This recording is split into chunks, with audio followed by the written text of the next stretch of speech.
Hey Queen, welcome to my channel. My name is Tale Alimi. I am the connoisseur of the Soft and Successful Network. And today, this video is about how to create a life of ease. And in the soft and successful community, we really are about helping ambitious women transition from being, tired or stressed out to being really soft and successful, to really achieving success with ease and flow. And I chose this topic because this is a topic that's dear to my heart because I'm a person who has gone through multiple seasons of my life where things were a struggle at some point.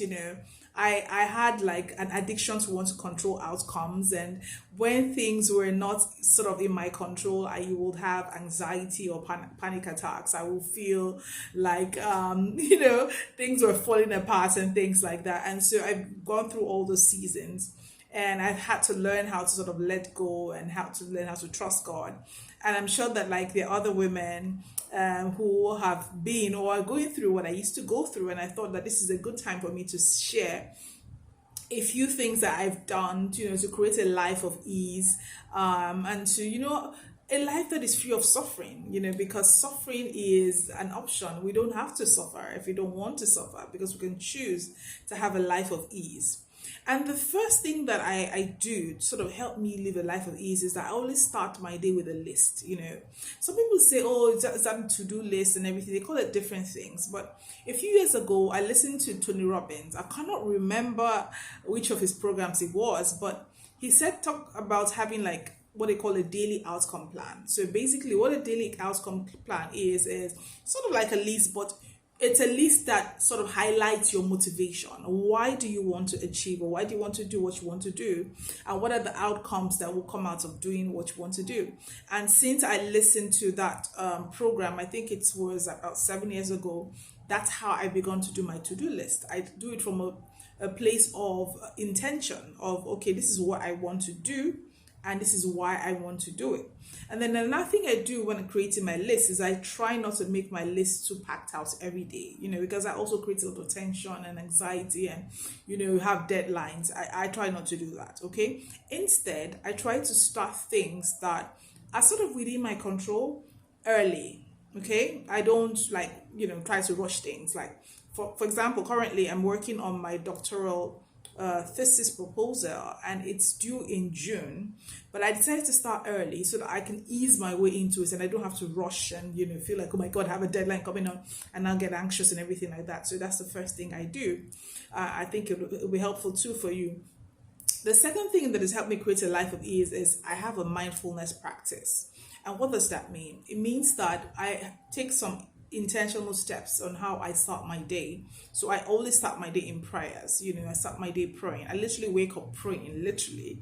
And then after praying, I usually read my Bible because, I believe the word of God, and that's like an anchor for me. And so I read my Bible. And then afterwards, I do my affirmations. I have like 3 core affirmations I'm currently doing right now. The first one is an affirmation of how I see myself. The second one is an affirmation of things I want. And the third one is an affirmation about money. Because who doesn't want to make a lot of money, right? And so I recite my affirmations. I get myself like grounded. And on some other days, I do visualization exercise, like guided meditation exercise, and I do yoga. Okay, I try to do yoga like once or twice a week. So these things I do sort of ground me so that I can be peaceful in my internal self and all that. And something I also recently started to do is journaling. And so journaling has really been life-changing for me. I stopped journaling. I used to journal when I was younger, but I stopped, and I recently found out why I had the block. I'll share it in another video, but journaling has been really, really therapeutic for me, because with journaling, I can confront my feelings, I can confront my triggers, I can reframe the things going on in my mind and share a new perspective to myself, and it has literally changed my life. So journaling is another thing that is part of my mindfulness practice. So the third thing that I would advise is to live lightly, okay? Live lightly, like light, and let it be light. And what does this mean for me? It means that I don't hold grudges. It means that I forgive. It means that I let go of things that could cause me to feel heavy, like rejection, like painful conversations, past things I have in the past, heartbreak, all those things. I just really let go of them. I rather spend time crying and processing the things so that I can really let them go, and so I can live lightly. So I realized that when you live lightly, you look younger, you look fresher, you look nicer, and so living lightly is something that has helped me to create a life of ease. The fourth thing is I have learned to trust that I'm going to get the best outcome for me. And I got an exercise in a program I did in which the program, facilitator teacher said we should write a list. On one side of the list, you write all the things that are your responsibility. On the other side of the list, you write the things that are God's responsibility. And that was life changing for me. And so now what I do is everything that is not my responsibility, I don't worry about it anymore. I just say, God, this is your part. Okay, my own path is to set the intention. My own path is to put what I desire, before you. My own part is to take the inspired action I feel led to do. And then the outcomes are in your hands.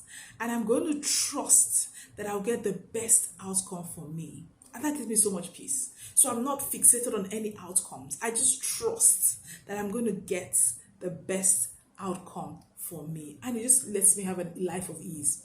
The fifth thing that I've done to create a life of ease is I stay in gratitude, literally.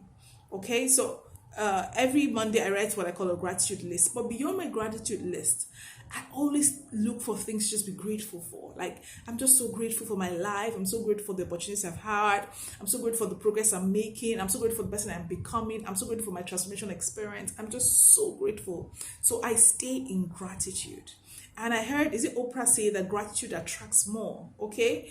Imagine that you had somebody who you loved, or somebody who you love and you give things to. The more they appreciate you, the more you want to give to them, right? And so for me, I just stay in gratitude. And I believe that as I stay in gratitude, God will continue to bring more things to me. The universe, everything is going to be conspiring for my favor. And I'm just going to have all the best things in life because I'm grateful for what I have right now. And so those are my 5 tips. Let me reiterate it. Number 1, write your list. Start today with your list. Number 2, have a mindfulness practice. Number 3, live lightly. Number 4, trust that you get the best outcome for you. And number 5, stay in gratitude.